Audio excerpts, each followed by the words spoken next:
The aim of the Central Coast publicly funded home birth program is to offer more women choice in their place of birth.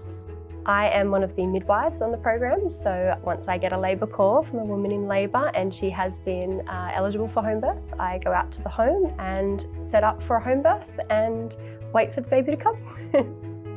This program has brought a very positive experience for women on the Central Coast. They have been able to birth where they would like to birth. Giving women choice in their place of birth has improved women's experiences. It empowers them to choose. It empowers their whole family to be part of family-centred birth. And for them, it gives them a sense of identity and a strong way of starting their motherhood journey.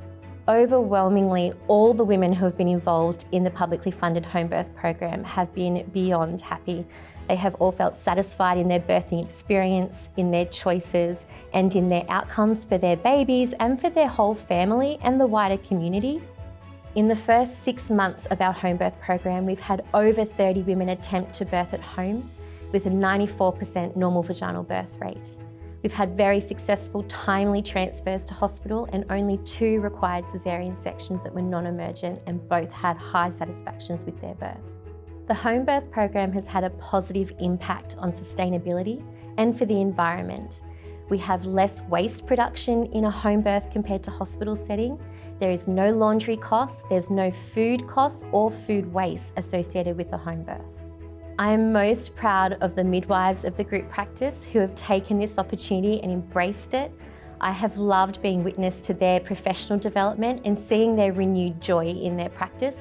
The proudest moment so far for the publicly funded home birth program would be the first home birth that we had. One of my ladies birthed beautifully in her home underneath a Christmas tree, and it was the most joyful and rewarding experience, and it is something that I will never forget.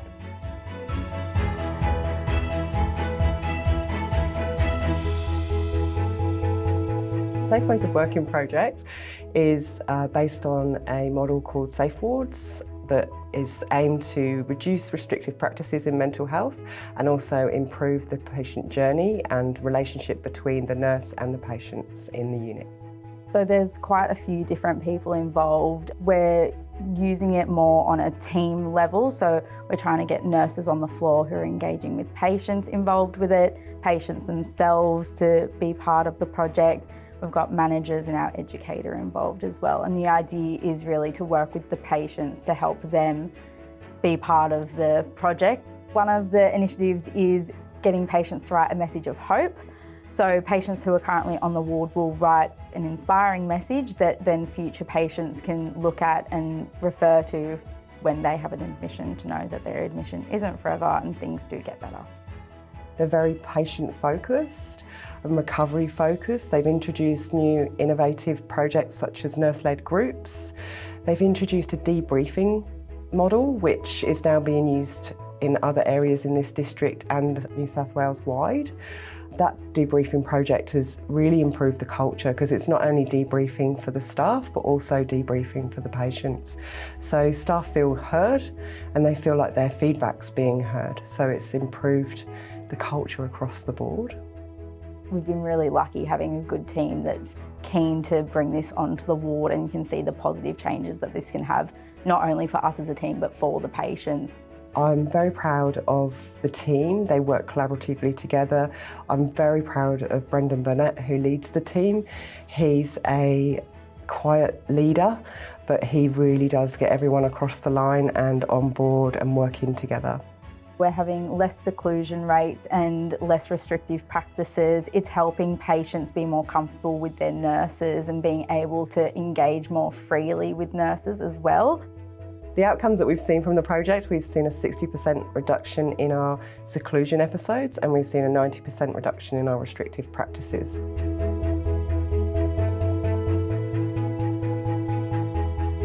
The Rapid Assessment Unit, which is in Gosford Cancer Day Unit, offers our patients who are currently undergoing treatment for their cancer diagnosis an alternative to an emergency department presentation when they become unwell. The project enabled the development of clinical pathways and standing orders to develop a nurse-led clinic where patients can access timely and efficient care. we can initiate specific diagnostic testing, commence treatment, and facilitate a streamlined admission to the ward if required. They are cared for by a team that they know well. Many of our patients come in sometimes on a daily basis for their cancer treatment. So to come into an environment where they feel safe, they're able to see their specialist medical team with no time delay for commencing their treatment significantly improves patient outcomes and experience. Since the opening of the Rapid Assessment Unit in January 2023, we have seen over 900 patients, with 700 of those patients avoiding a presentation to the emergency department. The Rapid Assessment Unit has enabled us to improve efficiencies, including early discharges from K8, decreased lengths of stay, and improve efficiencies within the patient flow. I am so proud of the Rapid Assessment Unit and the project and the entire team that's been involved with the project. It's so incredible to be able to provide such incredible nursing care and medical care for our cancer patients that makes such a difference during such a difficult time during their cancer journey.